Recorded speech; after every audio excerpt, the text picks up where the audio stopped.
contesting case against them. They killed a tiger shark. All of the Hawaiian people there knew that there was a resident tiger shark in that area. And so when you know that it's a resident tiger shark, the Hawaiians believe that that's an Aumakua. And there are many, many Hawaiians there that believe that this shark was a Aumakua, or a guardian spirit for the family. Regardless of whether or not you believe it or not, this is a religious aspect. Even if only one person believes that as his religion, then it's each one of our responsibility to protect that practice. If it's a million people, we have to do this. Okay. Now, imagine if the Pope got shot. Oh, all hell would break loose. The Catholics would stand up, total protest. Everybody would listen to that. But because an Aumakua shark got shot, nobody stand up and protest that. Why? What happens if the Dalai Lama comes and somebody shoots the Dalai Lama? Oh, hell break loose. How many of you follow the Dalai Lama work? He's one of the followers. But yet you would stand up and be totally against what just happened. So why not? In the Hawaiian belief, Hawaiian religion, the host culture, that we do not stand up and protect that religious right. We have to do those things. And this is why we stand up. And some people think, oh, you guys won't be Hawaiians. Get over it already. We're in the 21st century. Get with it. But yet, this is still our practice.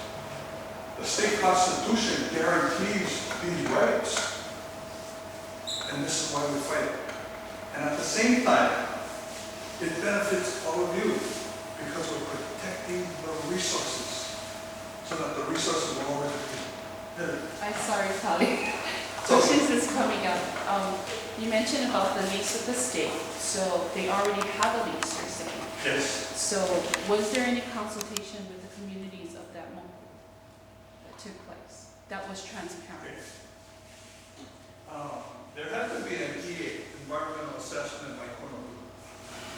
Okay, and so in their environmental assessment, and you got to remember that everybody all wants an EA.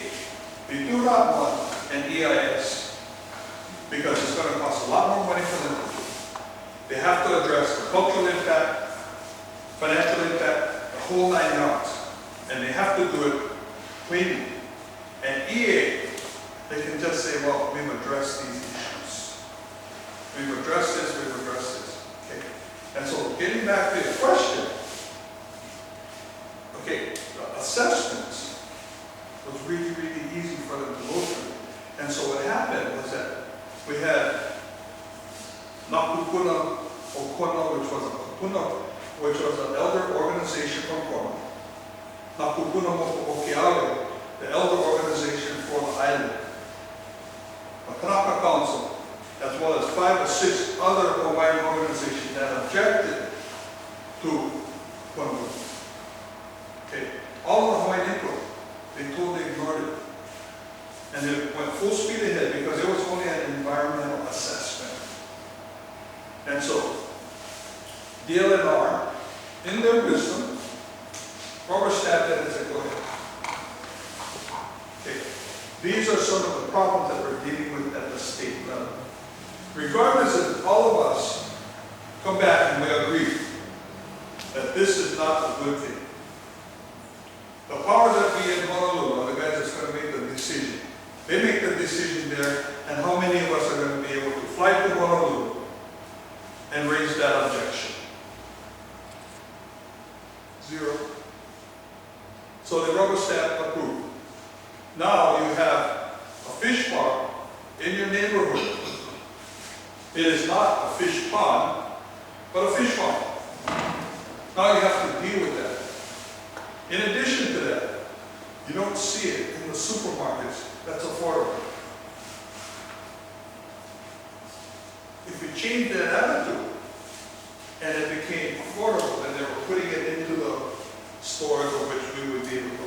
even then, it would be suspect. Because some of the fish meal that's used, okay, when I went up against Honolulu, I checked out what they were using.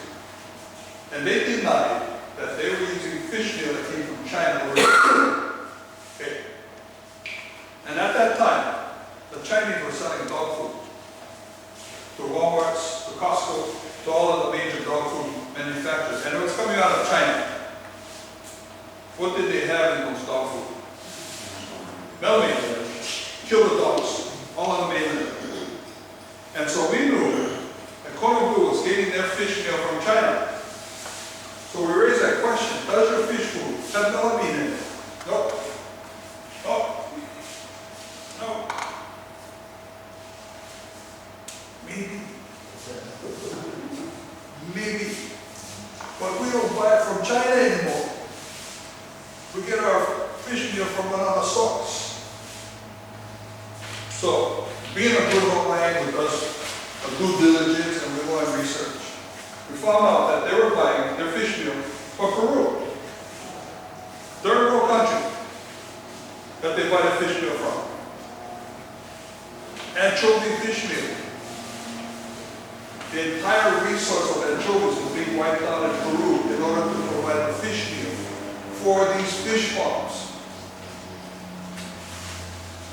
The ratio of fish meal that needed in order to make 1 pound of kampachi, they need 2 pounds of fish meal. And so you're wiping out a total ocean resource from a third world country, and they couldn't buy it direct from Peru. So they had to buy it via Canada to come into Hawaii. Because the U.S. doesn't allow them to buy it directly from Peru. But you can buy it from Canada. Okay? Sorry. Stuff on the lease. Do you folks know if it's a revocable permit, if it's a month-to-month lease or a 25-year lease? I mean, what kind of lease do they have? The lease was set at 15-year lease. 50. No, 15. 15. And it's not revocable. And there wasn't any public hearings that took place? Not that legal on this stuff, because it was approved. Well, in the process, in the EA process, that was a public hearing, and if there are no objections, then DLNR will automatically, if they approve the permit, then automatically negotiation on the lease is negotiation without it. How soon, or how much time do we have before they're going to make this decision on expansion? It's here. Now? It's here. On the Hari farm, this is the Ahi farm that they're proposing. Okay. You gotta remember, have you seen Ahi? Hari is Hawaiian Ocean Technology Institute. That's going to be that they're proposing off of Kohala, which is on the Big Island. We're going to have 3 fish farms up there. That's why we're fighting hard. Okay. And so Ahi, you know how big that fish gets? 165, 200 pounds plus. It's huge, a fish. And they're proposing these huge cages that you saw with hundreds of thousands of these huge fish in these cages. Okay. You got to remember, how many of you raise fish at a fish tank? Okay. What you always worry about when you have a fish tank? The fish tank. 9 o'clock. The waste. Okay. There's all kinds of parasites that you got to worry about. And so in order to treat it, you go to the pet store and you buy all these chemicals and you put it in the fish tank in order to wipe out all of the parasites or fish. What do you think would happen in the cages? Same thing. The only thing is that how are they going to treat all that? And then all of that, because it's in the open ocean, or whatever they treat in the open ocean, get to the wild fish population. Absolutely. Absolutely. And so all these questions, so when you look at affordability of the fish, you got to start asking all these questions. What do you guys do in order to get this to market?